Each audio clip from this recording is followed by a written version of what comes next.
What I found at 200 level, though, that works and doesn't work at 300 level is a repetitive exercise.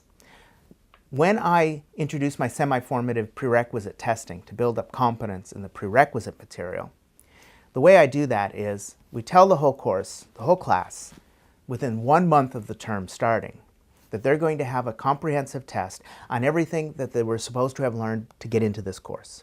And we give them, and it's fairly easy at the 200 level, to give them one block of reading and maybe a little additional material, but it's largely contained to textbook learning at that stage. Give them a set amount of textbook that we say, this is what you'll be tested on. It's an hour-long test, after which we shuffle the papers, and then along with me, they mark the test. So they mark their colleagues. And the idea isn't that they're actually judging their colleagues. They might think they're judging their colleagues, but they aren't. What I'm getting them to do is reflect once again on that question. They'll have attempted to answer it, then they will see my model answer and attempt to interpret it. And then they will look at what one of their colleagues wrote and try to see how much of that was in line.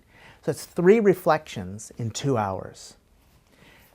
I then collect the papers, mark them myself, and return them.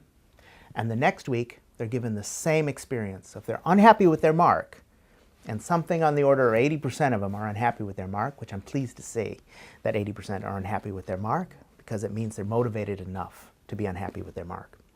They come back for another 2-hour experience, exactly the same, but the questions are different. Same material, different questions.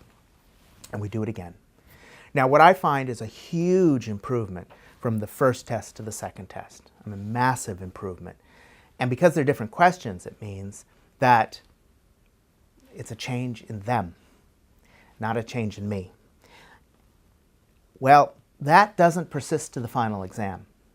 So now what we've done is we've introduced a second experience like that, not quite as comprehensive, but we call it the audition test.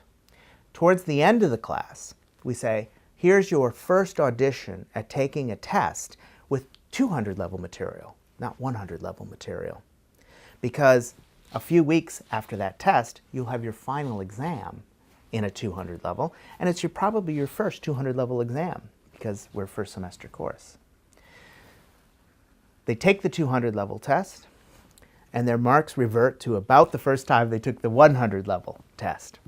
So nothing that we've done in between seems to have really lasted in changing their habits or approach to learning. But then, when I look at what they do on the final, it's a massive improvement over the final, even though those questions are different. And they're a different style. The course test is short answer, something you do in an hour. The final exam is essay-based, 2 hours long. So they're not just simply having memorized some material from the audition test and applying it to their final exam. There is some kind of change occurring through the repetitive exercise. And at 200 level, that's more important than the flipped classroom. At least a flipped classroom, which is an island experience for 200 levels.